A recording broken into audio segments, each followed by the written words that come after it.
Welcome to சந்திரமேக்ஸ்.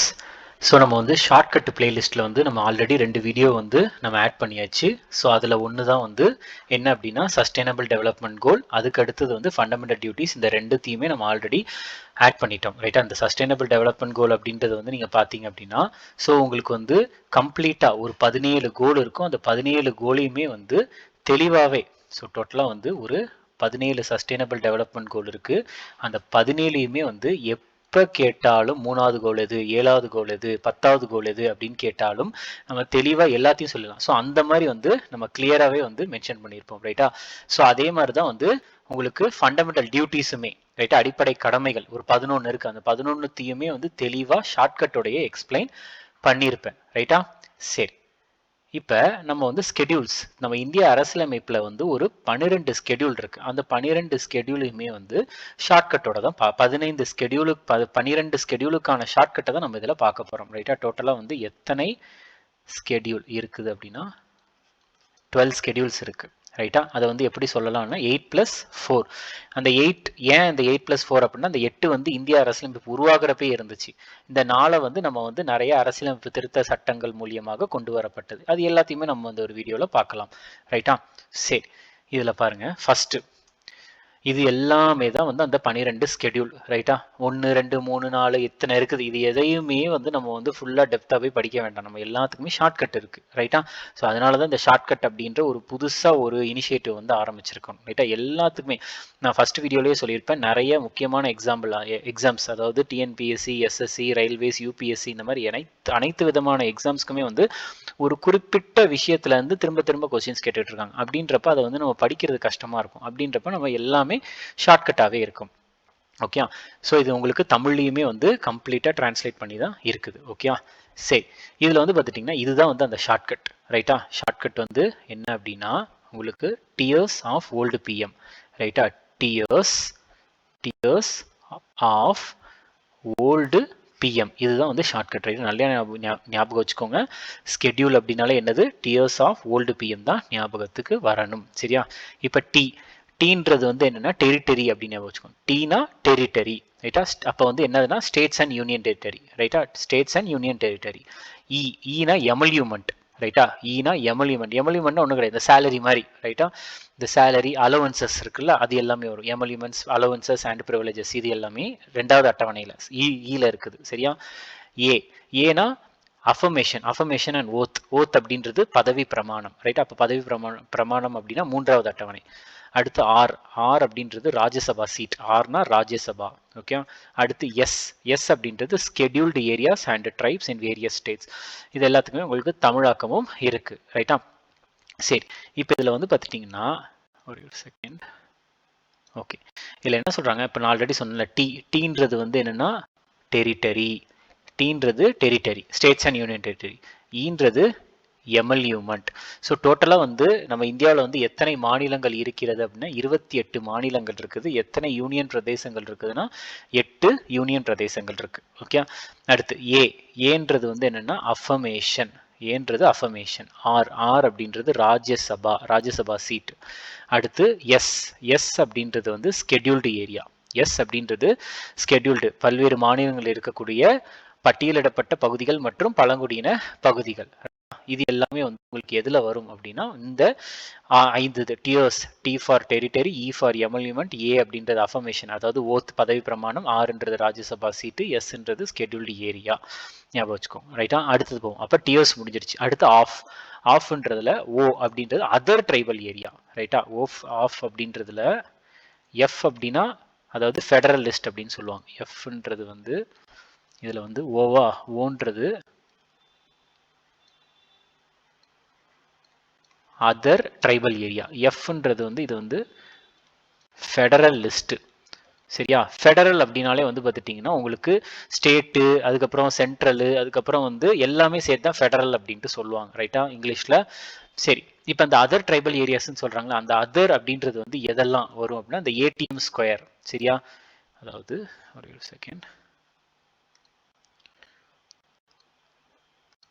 Okay, இதில் இந்த ATM square அப்படின்றது. அப்போ ஏடிஎம் ஸ்கொயர் அப்படின்னா என்னன்னா ஏடிஎம் ஸ்கொயர் இதுதான் ரைட்டா, ATM². இதுல ஏன்றது வந்து எந்த மாநிலம் அப்படின்னா அஸ்ஸாம். அஸ்ஸாம்ல இருக்கக்கூடிய ட்ரைபல் ஏரியாஸ், ரைட்டா, பழங்குடி பகுதிகள். டீன்றது திரிபுரா. எம் அப்படின்றது மெகாலயாவும் அடுத்தது மிசோரமும். மெகாலயா மற்றும் மிசோரம், ரைட்டா. ATM². இதை ஞாபகம் வச்சுக்கோங்க. ஓகே, ஸோ அப்போ வந்து டியர்ஸ் முடிஞ்சிருச்சா. டியர்ஸ் அப்படின்றது வந்து டீனா டெரிட்டரி, ஈனா எமல்யூமெண்ட், அதாவது எமல்யூமெண்ட்ஸ்னா சேலரி, ஏன்றது அஃபர்மேஷன், அஃபர்மேஷன்னா ஓத் பதவி பிரமாணம், ஆறுன்றது ராஜ்யசபா சீட்டு, எஸ்ன்றது scheduled area and tribal area, ஓனா அதர் ட்ரைபல் ஏரியா, எஃப்னா ஃபெடரல் லிஸ்ட், அதாவது union list, state list, concurrent list. அப்போ இது வந்து என்னது union list, state list, concurrent list அப்படின்னா, அதாவது இந்த லிஸ்ட்ல இருக்கக்கூடிய ஐட்டம் வந்து அந்த ஒரு சில குறிப்பிட்ட பிரிவுல வந்து யார் சட்டத்தை உருவாக்க முடியும்னா யூனியன் சென்ட்ரல் கவர்மெண்ட் மட்டும்தான். இதுல டோட்டலா வந்து இந்திய அரசியலமைப்பு உருவாகிறப்ப எத்தனை இருந்துச்சுன்னா 97 இருந்துச்சு. இப்ப எவ்வளவு இருக்குதுன்னா 100 இருக்குது. ஸ்டேட் லிஸ்ட்ல வந்து இந்திய அரசியலமைப்பு உருவாகிறப்ப எவ்வளவு இருந்துச்சுன்னா 66 இருந்துச்சு. எவ்வளவு இருக்குது அப்படின்னா இப்ப 61 இருக்கு. அப்ப எத்தனை மைனஸ் ஆயிருக்குன்னா 5 வந்து மைனஸ் ஆயிருக்கு. அப்ப இந்த 5 மைனஸ் ஆச்சு இல்ல, அது எங்க போய் வச்சிருக்காங்கன்னா அதை கன்கரண்ட் லிஸ்ட்ல வச்சிருக்காங்க. இந்திய அரசியலமைப்பு உருவாகிறப்ப 47 இருந்துச்சு. இப்ப எவ்வளவு இருக்குன்னா 52 இருக்குது. ஸோ இங்க அந்த ஸ்டேட் லிஸ்ட்ல இருந்து என்ன பண்ணிட்டாங்கன்னா கன்கரண்ட் லிஸ்ட் கொண்டு வந்துட்டாங்க. ஒன்றும் கிடையாது, கன்கரண்ட் லிஸ்ட்னா வந்து இந்த லிஸ்ட்ல இருக்கக்கூடிய ஐட்டம்ல வந்து யார் வந்து சட்டத்தை உருவாக்கலாம்னா ஸ்டேட் கவர்மெண்ட்டும் உருவாக்கலாம், சென்ட்ரல் கவர்மெண்ட்டும் உருவாக்கலாம் அப்படின்ட்டு சொல்றது தான். ரைட்டா, ஸோ அதை ஞாபகம் வச்சுக்கோங்க. Union list, state list, concurrent list அப்படின்றது ஞாபகம் வச்சுக்கோங்க. ஓகே, சரி. இப்போ டியர்ஸ் ஓகே, ஆஃப் ஓகே. அடுத்தது ஓல்டு. ஓல வந்து அடுத்தது நம்ம அதுல என்ன பார்த்தோம், ஓ அப்படின்னா வந்து அதர் ட்ரைபல் ஏரியாஸ். இந்த ஓ வந்து என்னன்னா அஃபிஷியல் லாங்குவேஜ். சரியா, நம்மளுக்கு இந்தியாவில் இருக்கக்கூடிய மொழிகள். அடுத்து எல் அப்படின்றது வந்து லேண்ட் ரிஃபார்ம்ஸ் அப்படின்ட்டு சொல்லுவாங்க. சரியா, நில சீர்திருத்தங்கள் மற்றும் சமூக பொருளாதார நீதி, சோசியோ எக்கனாமிக் ஜஸ்டிஸ் அப்படின்ட்டு. எல்னா லேண்ட் ரிஃபார்ம்ஸ் ஞாபகம் வச்சுக்கோங்க. டினா வந்து டிஃபெக்ஷன், அதாவது ஆன்டி டிஃபெக்ஷன், அதாவது கட்சி தாவல் தடுப்பு சட்டம். ரைட்டா, சரி. இப்ப இந்த 3 இருக்குதா. ஓகே, இப்போ ஓனா அஃபிஷியல் லாங்குவேஜஸ். ஸோ நம்ம இந்தியாவை பொறுத்த வரைக்கும் டோட்டலாக வந்து நம்ம இந்திய ஸ்கெடியூல்ஸ், அதாவது அட்டவணையில் வந்து இந்த 8வது அட்டவணை இருக்குதுல்ல.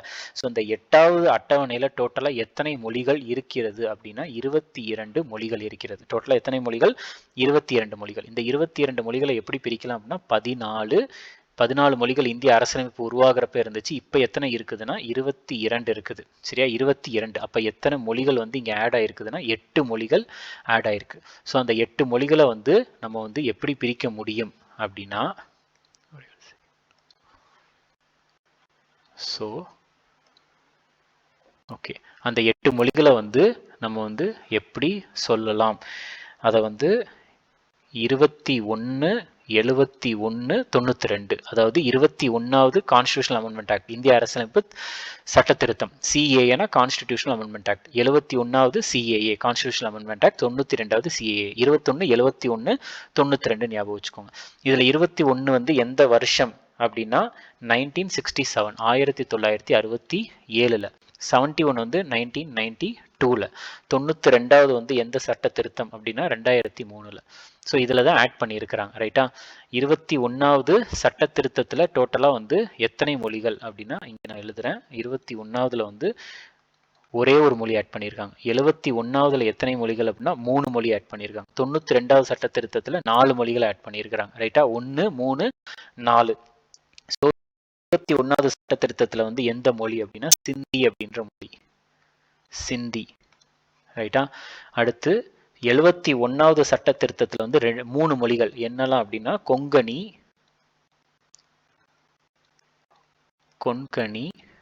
அடுத்தது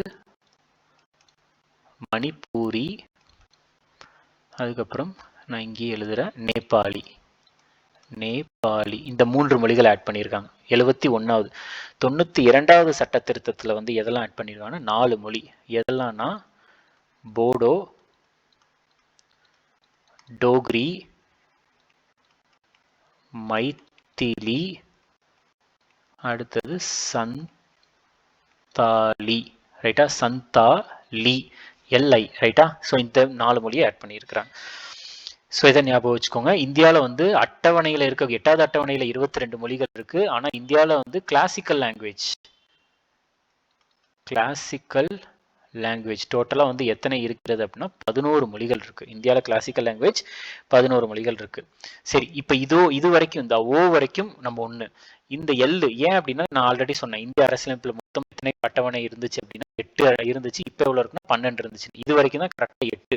அப்போ இதெல்லாம் புதுசாக ஆட் பண்ணப்பட்டது. இந்த 9வது அட்டவணை வந்து எந்த இந்திய அரசியலமைப்பு சட்ட திருத்தத்தின் மூலியமாக உருவாக்கப்பட்டதுன்னா ஃபர்ஸ்ட் கான்ஸ்டிடியூஷனல் அமெண்ட்மெண்ட் ஆக்ட், இந்திய அரசியலமைப்பு சட்ட திருத்தம் 1951 வந்து இது உருவாக்கப்பட்டது. சரியா?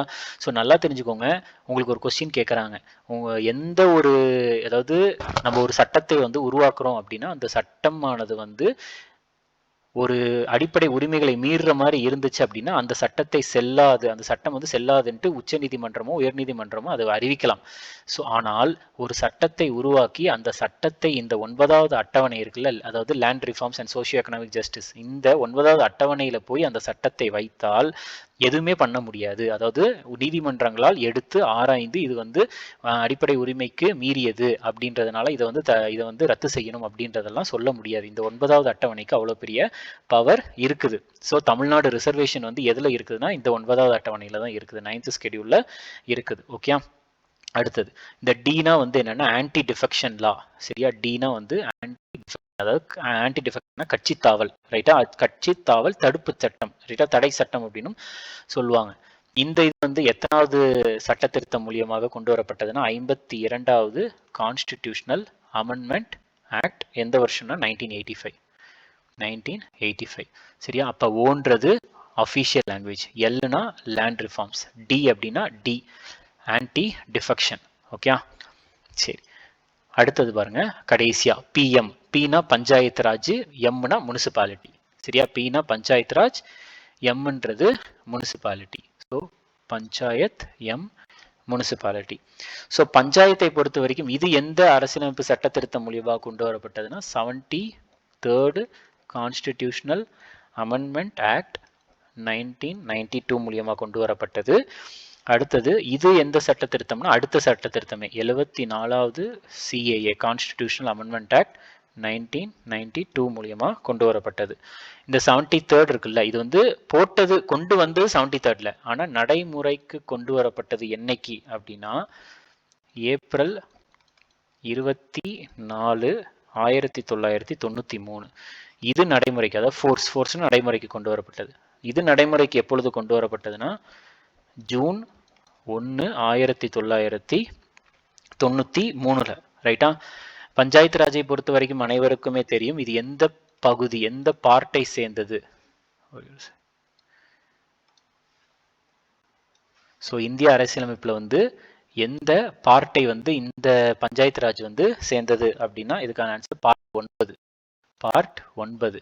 இந்திய அரசியலமைப்புல ஆர்டிகல் 243 243 ஓ வரைக்கும், அது 243 இது ஓ. சரியா? இது வந்து ஆல்பபெட் ஓ. இது வரைக்கும் உங்களுக்கு பஞ்சாயத்து தான். டோட்டலா எத்தனை சப்ஜெக்ட் இருக்குது அப்படின்னு கேட்பாங்க. 29 ஐட்டம் வந்து இதுல இருக்குது. சரியா? 29 சப்ஜெக்ட் வந்து இதுல இருக்குது. இதுவே முனிசிபாலிட்டியை கேட்டா இந்த முனிசிபாலிட்டி வந்து இது வந்து பார்ட் 9A. Part 9A. இது வந்து ஆர்டிகல் 243 Pல ஆரம்பிச்சு